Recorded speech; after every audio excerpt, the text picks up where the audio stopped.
যে অর্জনের জন্য জাতির যে কল্যাণের জন্য মুক্তির দিশারি হিসাবে আপনার সন্তানেরা আপনার প্রিয়জনেরা জীবন দিয়েছেন। এই আত্মহুতি এবং তাদের দেহের যে অংশ তাদের কাছ থেকে বিচ্ছিন্ন হয়ে গেছে, পঙ্গু হয়েছে, এই দান, এই অবদান আমরা কি করে এটার প্রতিদান দিব? কি করে? এটার কোন প্রতিদান হয় না। সামান্য কয়েকটি টাকা এটা প্রতিদান হতে পারে না। সামান্য আপনাদের কাছে গিয়ে সান্ত্বনা দেওয়া এটা প্রতিদান হতে পারে না। কিন্তু আমি এইটুকু বলবো আপনাদের কাছে, আপনাদের প্রতিটি মুহূর্ত, আপনাদের প্রতিটি মর্ম জ্বালা, আপনাদের বেদনা, আপনাদের আরতি, আপনাদের বাড়িতে বাড়িতে যে মর্শিয়া, এই প্রত্যেকটির সাথে বিএনপি এবং তার চেয়ারম্যান সব সময়ের জন্য নিবিড়ভাবে সংশ্লিষ্ট রয়েছে। এটাই সবচাইতে বড় বিষয়, এটাই সবচাইতে আমি মনে করি সবচাইতে কাছে থাকা, সবচাইতে বড় কাজ। আমি সামান্য মানুষ, আমি আমার কথা দিয়ে, আমি আমার শব্দ মালা দিয়ে আমি আপনাদের সান্ত্বনা দিতে পারবো না, আপনাদের মহিমামণ্ডিত করতে পারবো না। আমি শুধু জাতীয় কবি কাজী নজরুল ইসলামের একটি কবিতা দিয়ে আপনার সন্তান, আপনার প্রিয়জন, জুলাইয়ের গণ অভ্যুত্থানে যারা পৃথিবী থেকে চলে গেছেন তাদের সম্পদের সাথে একটি কথাই বলবো, বলবীর চির উন্নত বয়সী আপনার সন্তানের মাথা চির উন্নত। আপনার সন্তান এ জাতি, এ দেশে, এই সময়ে সর্বশ্রেষ্ঠ বীর তারা, তাদের আত্মদান। আপনাদের যে কষ্ট, আপনাদের কান্না আমি জানি গুন্ডে গুন্ডে করছে, কিন্তু আপনাদের এই কান্না, এই কষ্ট, আপনাদের হৃদয় নিংড়ানো যে আকুতি, এর চাইতে বড় বিষয়টা হচ্ছে ওরাই জাতির মুক্তি দিয়েছে। আগে একটি অনুষ্ঠান থেকে বাইরে বেরিয়ে গেলে সবসময় আতঙ্ক, সবসময় ভয়, আমাকে টিভি পুলিশ ধরবে কিনা, আমাকে গোয়েন্দা পুলিশ আক্রমণ করবে কিনা, এই ধরনের একটি আতঙ্কের মধ্যে থাকতাম। কিন্তু আজকে সেইখান থেকে নিঃসঙ্গ চিত্তে আজকে বাইরে বেরোতে পারি, কথা বলতে পারি, কোন সভায় বক্তব্য রাখতে পারি। এটার অবদান তো আহলাফ, এটার অবদান তো আবু সাইদ, এটার অবদান তো মুগ্ধ, তাদের অবদানেই তো আজকে এই জিনিসটি আমরা পেয়েছি।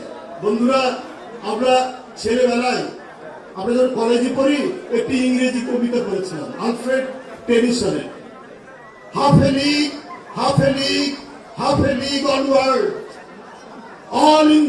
all into the valley of death। মৃত্যুর যে মহিমান্বিত রূপ দেখেছি জুলাই। মুগ্ধ বলছে পানি লাগবে, তার বুকের মধ্যে গুলি ফুটছে একটার পর একটা, তারপরেও সে বলছে পানি লাগবে, পানি তার সতীর্থদের জন্য পানি নিয়ে এগিয়ে যাচ্ছে। অর্থাৎ চারিদিকে গুলি, চারিদিকে লাশ, ওর মধ্যে দিয়ে সে এগিয়ে যাচ্ছে। ওই কবিতাটির মতো যে কি বলে যে সেই মৃত্যুর উপত্যকা দিয়ে হেঁটে যাচ্ছে, কিন্তু তার আর হাফ এ লিগ, আর অল্প দূরত্বে পরে সে তার গন্তব্যে পৌঁছাবে। এইটা হচ্ছে আকাঙ্ক্ষা, এইটা তারা তাদের হৃদয়ের মধ্যে ধারণ করেছে বলেই সে মৃত্যুকে জয় করেছে। সে মৃত্যুকে জয় করে গোটা জাতির মুক্তি এনে দিয়েছে। তাই আপনাদের কষ্ট কান্না, এটা হয়তো আপনারা বাবা মা, আপনারা হয়তো আপনাদের সন্তান বা কারো স্বামী নিশ্চয়ই কষ্ট লাগার কথা, কিন্তু আপনাদের গর্বের বিষয়, গৌরবের বিষয়, আপনার সন্তানেরা গোটা জাতিকে এই মুক্তি দিয়েছে। আজকে এই যে সময়টি কেটে গেছে, যখন এই আন্দোলন শুরু হয়, কোটা বিরোধী আন্দোলন, দেখুন এই আন্দোলনের প্রতিটি সময় থেকে আমাদের চেয়ারম্যান সাহেব নিবিড়ভাবে সম্পর্কিত। তখন আমি প্রেস কনফারেন্স করতাম, দলের কর্মসূচি জানাতাম, উনি লন্ডন থেকে বলে দিতেন যে আজকে এই বৈষম্য বিরোধী ছাত্র আন্দোলনে ওরা কমপ্লিট শাটডাউন দেখেছে। এটাকে সমর্থন দেন বিএনপির পক্ষ থেকে। যে কে বলেছেন? তারেক রহমান বলেছে। তার নির্দেশে লুকিয়ে লুকিয়ে বিভিন্ন বাড়িতে কখনো বগলের নিচে ল্যাপটপ নিয়ে সেখানে টাইপ টুইট করে কথা দিয়ে তারপরে সেই কর্মসূচি ঘোষণা করছি, অথবা বৈষম্য বিরোধী যারা আপনারা আন্দোলন করছেন তাদের সেই কর্মসূচিকে সমর্থন দিচ্ছি।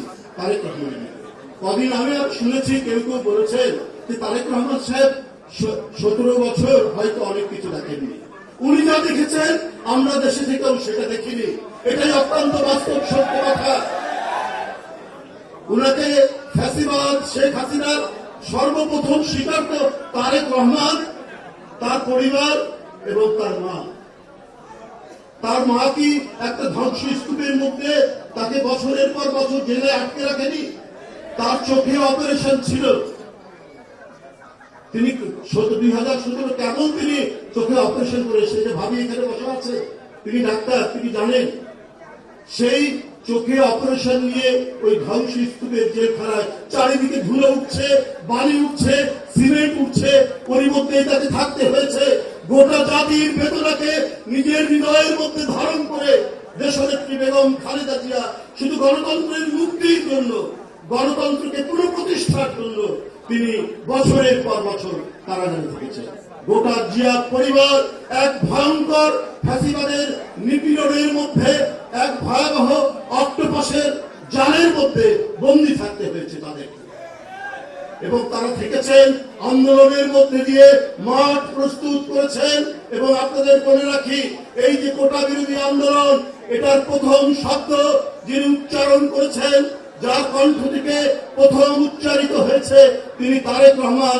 লন্ডনে 2014 সালে তিনি এই কোটা কমানোর জন্য বা কোটা বাতিলের জন্য তিনি বাংলাদেশিদের একটি সমাবেশে প্রথম বক্তব্য রেখেছিলেন তারেক রহমান।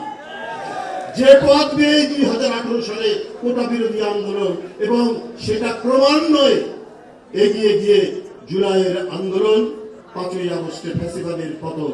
তাই বন্ধুরা আমার, এই সমস্ত কিছু নির্মাণ, এই সমস্ত কিছুর যে ভিত্তিভূমি তিনি রচনা করেছেন তিনি তারেক রহমান। তাই যারা বলে 17 বছর কোথায় ছিলেন, ভাই সেই ফরিদপুরের আপনার নগর কান্দার প্রত্যন্ত গ্রামে কোন দুর্বৃত্ত কারো টিনের চাল খুলে নিয়ে গেছে, আমরা ঘুম থেকে ওঠার আগে তারেক রহমান জেনেছেন, বলেছেন এখনই বেরিয়ে যান, তারা সেই দুর্বৃত্ত তার চাল ব্যবস্থা করে দেয়। কি কর্ণফুলী নদীর ধারে নুরুল লাশ সবার আগে জেনেছেন কে? তারেক রহমান। কেন জেনেছেন? সেটারও কারণ আছে, কারণ প্রযুক্তির উৎকর্ষতার কারণে সবসময় দেশ নিয়ে যিনি ভাবেন, জনগণ নিয়ে তিনি ভাবেন, তিনি তো সবসময় এই বিষয়ে উৎকর্ণ থাকবেন, সবসময় নিবিষ্ট থাকবেন বলেই তিনি এই নেতৃত্ব দিয়েছেন। কয়েক হাজার মাইল দূরে সেই আটলান্টিকের পার থেকে, লন্ডন থেকে এই নেতৃত্ব দিয়েছেন। তাই বন্ধুরা আমার, আপনারা আজকে আপনাদের কান্না হয়তো আপনাদের সামনে আমরা চোখ দিয়ে কাঁদতে পারছি না, আমাদের হৃদয়ের মধ্যে যে অশ্রু ঝরছে সেটা হয়তো আপনাদেরকে দেখাতে পারছি না, কিন্তু আমি শুধু এইটুকু কথা বলে রাখি, একজন মহান রাষ্ট্রনায়কের সম্পর্কে একজন বিদেশির মতামত, এটা আমার বক্তব্য না, আমার বক্তব্য হলো অতিরঞ্জিত। তিনি তার একটি বই লিখেছিলেন বাংলাদেশের উপর স্টাডি করে, তার নাম হচ্ছে জেমস জে নোভার, রিফ্লেকশন অন দি ওয়াটার, জলে যাওয়ার প্রতিবিম্বের বাংলায়। তিনি বলেছেন যে 75 সালে একজন জাতীয় নেতা মারা গিয়েছিলেন, হত্যা করা হয়েছিল। সে সময় কিছু লোক হয়তো কেঁদেছে, কিন্তু 81 সালে জিয়া রহমানকে মেরে ফেলা হয়েছে, হত্যা করা হয়েছে। কিন্তু সেই সময় মানুষ কেঁদেছে, কিন্তু রাস্তায় নৃত্য করেনি। অত্যন্ত তাৎপর্যপূর্ণ কথা।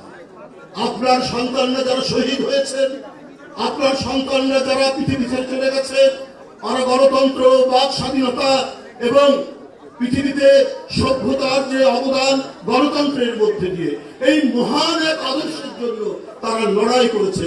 তাই তাদের মৃত্যুর জন্য আজকে গোটা জাতি, আপনার সন্তান, আপনার স্বামী, আপনার পুত্রকে তারা শ্রদ্ধা জানায়।